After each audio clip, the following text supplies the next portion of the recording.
tonight, walk over to your kitchen sink and fill a glass of water. Look at it for 1 second before you drink. It is clear. It has no smell. You did not ask a single question before you raised it to your lips. That right there is one of the strangest luxuries in human history. And it is barely 100 years old. For the rest of the human story, every single sip was a question.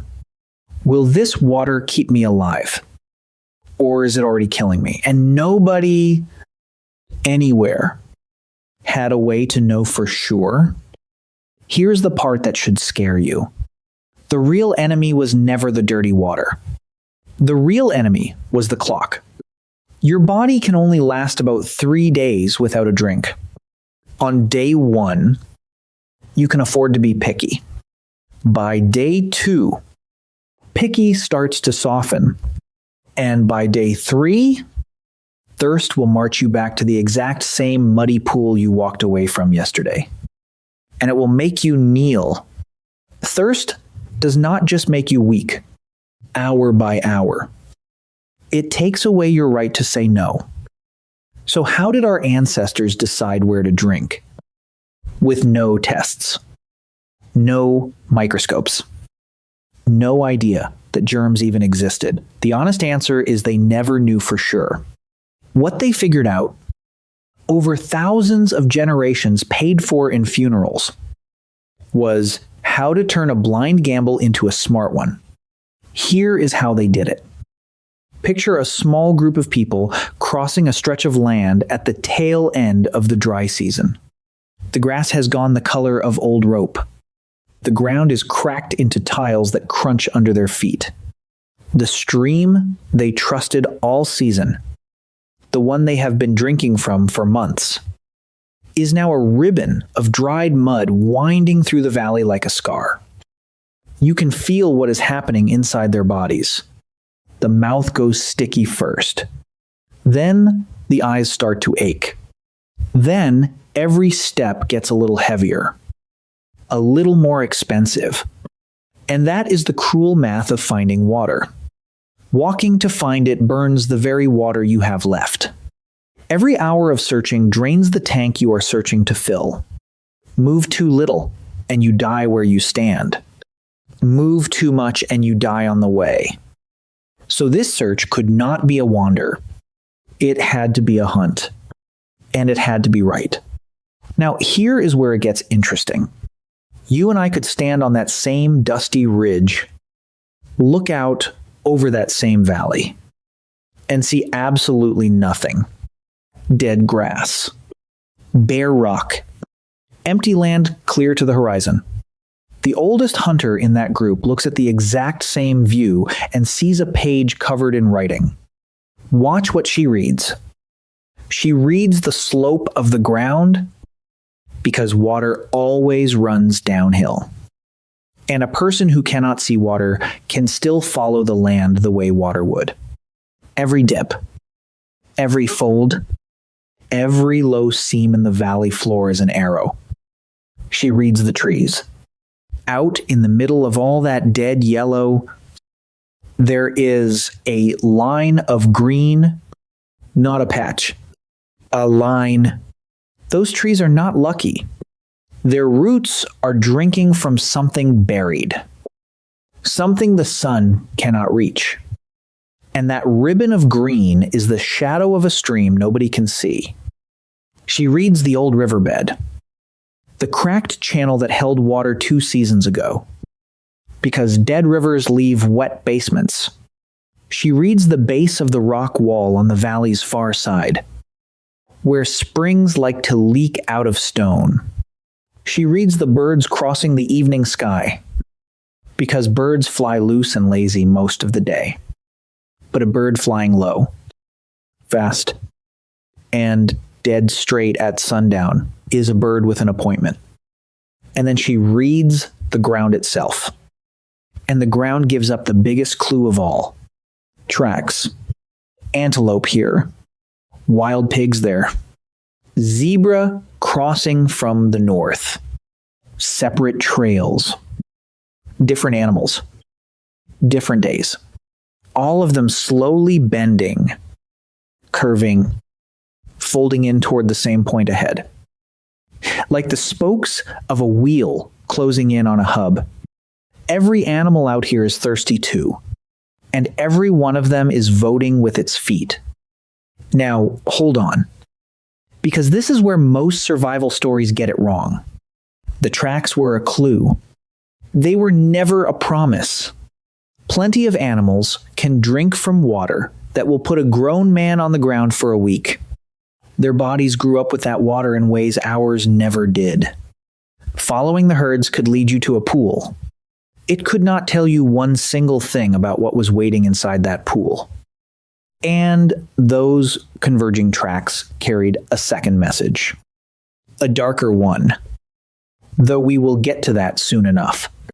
Because if every trail in this valley bends toward one point, then everything alive in this valley is headed to the same address. Everything. The group crests the last low ridge just as the light starts to go amber. And there it is. Down in the bowl of the valley, a pool of water, flat and bright, catching the sky like a dropped coin. After hours of dust, their bodies are screaming at them. Run down there. Get on your knees. Drink.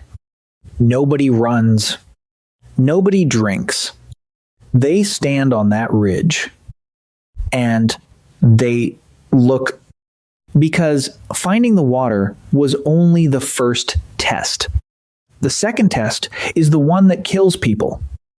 And remember this moment, this exact standoff. A group of human beings frozen between drinking and walking away. Because before this story is over, you are going to watch someone shatter that standoff with a move that, in almost 4 billion years of life on this planet, no creature had ever pulled off. The oldest hunter goes down the slope first, and she goes down slow. What happens next looks almost like a ceremony. And in a way, it is a checklist written by 10,000 generations of trial and error. And every line of it was paid for. Is the water moving, or is it standing still? Moving water passes through. Standing water collects.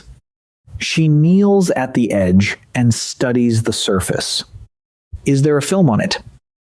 A dull skin where the light should bounce clean. She leans down close and breathes in through her nose.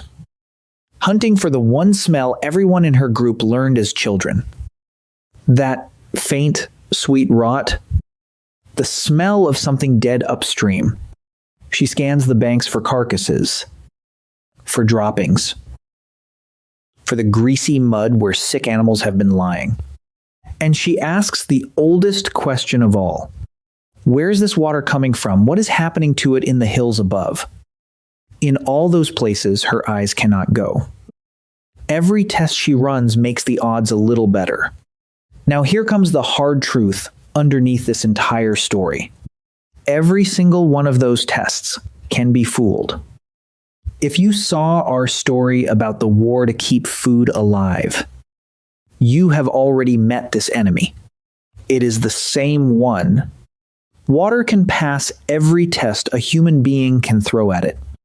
It can run cold and fast over clean stones. It can look like liquid glass. It can smell like nothing at all. And it can still be carrying something invisible. Something swimming in the thousands in every mouthful. Strong enough to fold the healthiest hunter in the group in half by tomorrow night. The flip side is just as strange. A brown, ugly, cloudy puddle might hold nothing dangerous at all. The murk you can see is mostly dirt. Dirt was never the killer. The killer is the thing you cannot see. And it swims in beautiful water, too. Sit with that for a second. Because it is a special kind of nightmare. The best tool these people owned. The human eye was a tool they could never fully trust. Clear meant nothing. Pretty meant nothing. The water that looked the safest could be the exact water that emptied out half a camp. So were the tests worthless? No. And this is the heart of the whole thing. The tests were never a guarantee. They were a way of tilting the odds. Moving water was probably the better bet than still water. Probably. A pool with no carcass upstream was probably better than a pool with one. Probably. Every rule in the checklist just nudged the gamble a little further in your favor. And a little was everything, because they were going to place this bet again tomorrow. And the day after, for their entire lives. And how was that checklist written in the first place? The only way it could be: somebody drank, somebody got sick, somebody watched who got sick, and from which pool, and in which season, and survived to hate that pool forever. Then they told their children. That was the whole laboratory. People, but while she is kneeling there, reading the water, there is a second danger she has not even started on yet, because the water itself was only half the test. Think about what a pool like this really is at the end of the dry season. It might be the only water for half a day's walk in any direction, which means it is not just a pool. It is a magnet. Every living thing in this valley has to come here to this one spot. Or the antelope have no choice. The zebra have no choice. The pigs, the birds, the baboons. None of them get a vote. And any hunter can tell you what happens when the prey has no choice. The predator stops hunting. The predator just picks a good bush, lies down, and waits. Why chase dinner across an open plain when dinner is required by law to walk up to the water's edge and lower its head? The old hunter reads the mud at the rim of the pool. Antelope prints. Small and neat. Zebra. Deeper. Heavier. Pig tracks stitched along the soft ground near the reeds. All of it normal. All of it good. Then she stops. There is another set of prints, off to the side, wider than her spread hand, deep at the front, where the weight rolls onto the toes. The edges are still sharp, still crisp, which in soft mud can only mean one thing: fresh, newer than every other track down there. And these prints do exactly one thing wrong. They do not walk down to the water. Every other trail runs straight to the edge, drinks, and leaves. This trail curls along the brush line, just inside the shade, tracking the rim of the pool the way a rope circles a snare. Whatever made these prints did not come here to drink. It came here to wait for the ones who do. Water pulled in every living thing for miles. And because it pulled in life, it pulled in death right behind it. The most valuable spot in the whole valley was also the most dangerous ground in it. Every single evening, right at the hour when thirsty creatures get careless. So now watch this group do the math no other animal on the planet could do. The sun is dropping. The light is going long and gold. They have 5 doors in front of them. And every door has a price. Drink now. Fast. Before dark. Right at the hour. The thing in the brush likes best. Or wait for sunrise on empty bodies and pray the night does not cost more than it saves. Or go down in formation, some drinking, while others stand and watch the reeds. which shrinks the danger but never erases it. Or turn around. Walk away from the only water they have seen in 2 days, and bet their legs that another source exists somewhere ahead. Or there is the fifth door, the one their oldest ancestors never had. The one that changes this whole story. Take the water and leave. To understand how big that fifth door really is, you have to pull the camera all the way back. Further than this valley, further than this century, pull back until you can see the whole history of life on Earth at once. For almost 4 billion years, every living thing on this planet obeyed one law, without a single exception. Life goes to the water. The water never goes to the life. Think about what that law actually did. It put an invisible chain on every creature that ever breathed. One end of the chain was bolted to the nearest water source. The other end was bolted to the animal's body. The length of that chain was simple to measure. It was exactly as far as that body could travel between 2 drinks. Not one step farther. The strongest elephant that ever lived wore that chain. The fastest cheetah wore it. Herds of 1 million animals thundering across the plains looked free. And every one of them was walking in a giant circle around water. Because the chain said so. The chain decided where every species could live. It decided where they could travel, where they could raise their young, and where their bones would end up. Whole migrations. Millions of animals moving like weather across a continent were really just the chain dragging life from one drink to the next. Nothing ever broke it. Nothing even knew it was wearing it. Then, one day, on some ordinary afternoon nobody wrote down, a human being sat in the dust with an ostrich egg. Watch this closely, because this is the moment. The egg is huge, heavy as a stone, with a shell thick enough to stand on. She taps a small hole in the top, patient, careful, the way you would open something you cannot replace. She empties it out. She rinses the inside. Then she carries it down to the water, lowers it under the surface, and holds it there while it gulps and bubbles and slowly goes heavy in her hands. She plugs the hole with a twist of grass. She lifts it. She tilts it side to side and hears the water knock against the shell. What she is holding is not an egg anymore. It is a piece of the pool. A small, captured, portable piece of the most precious thing in her world. And then she does the one thing no thirsty animal in 4 billion years has ever done.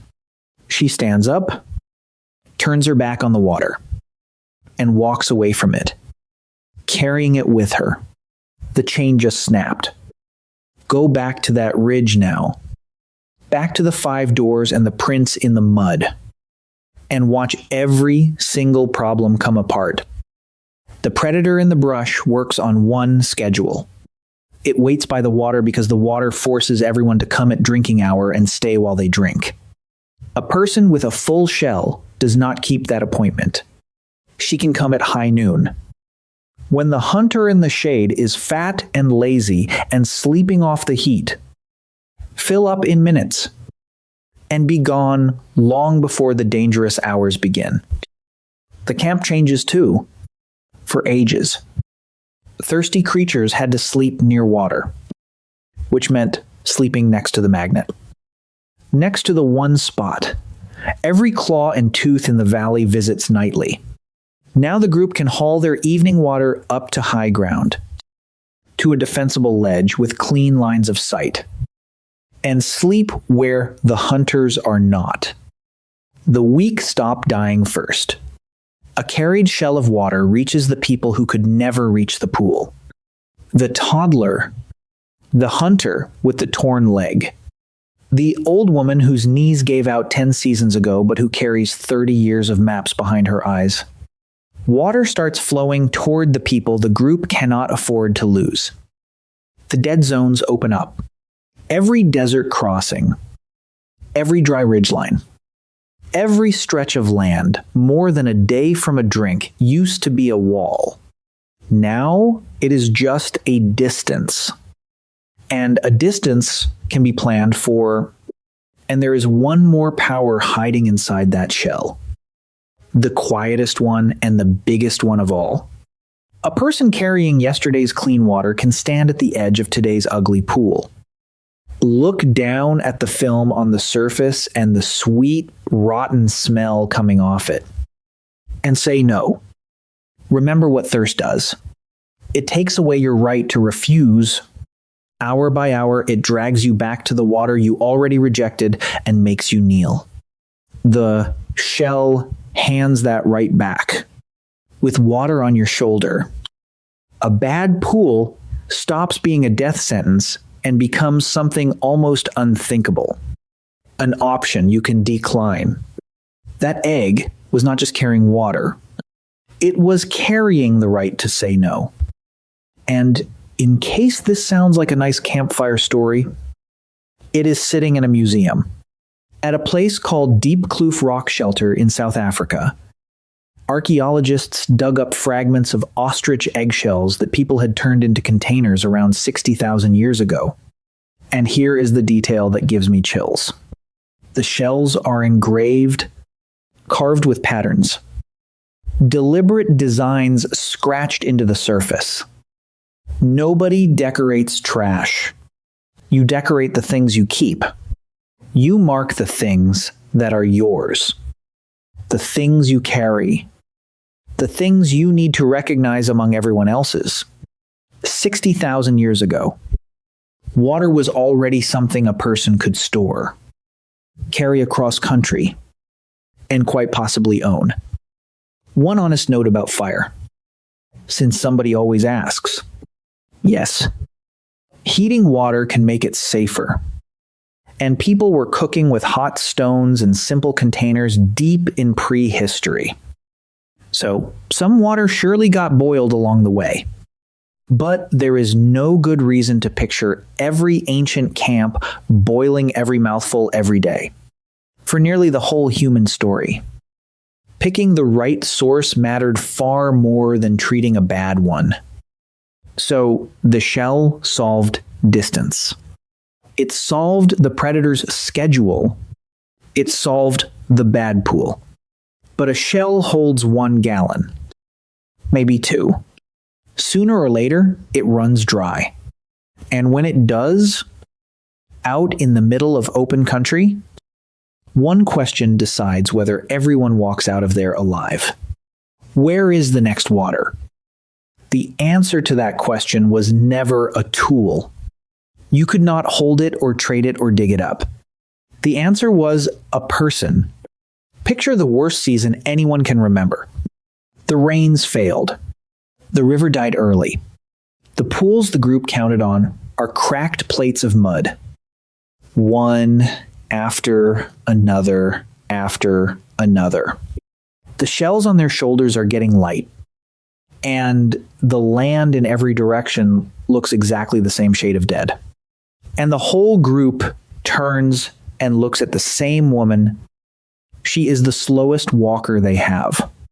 She has not thrown a spear in years. In a world that only valued speed and strength, she would be a burden. Instead, she closes her eyes, and she starts walking backward through 30 years.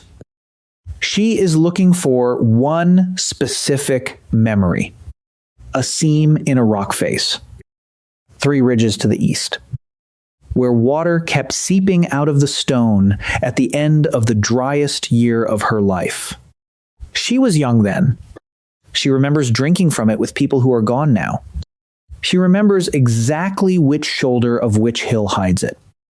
Because on the worst day of that terrible season, her own grandmother led her there the same way.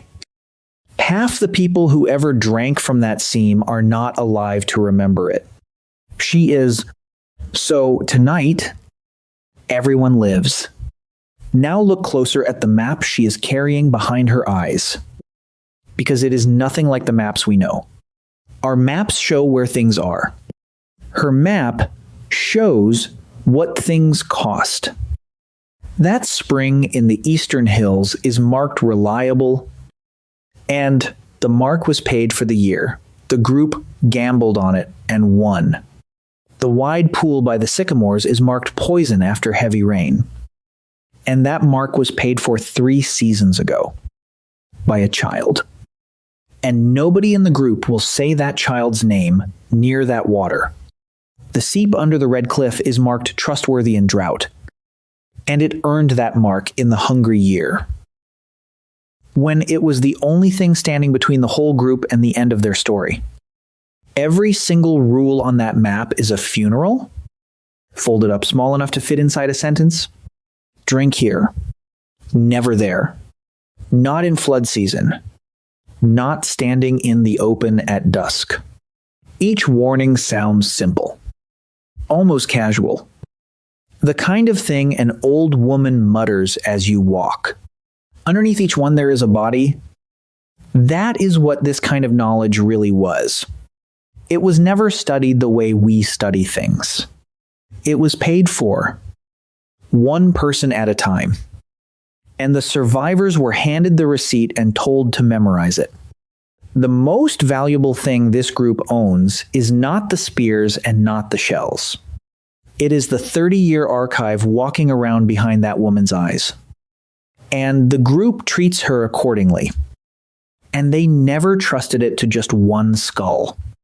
Knowledge that important got copied. Deliberately. Constantly.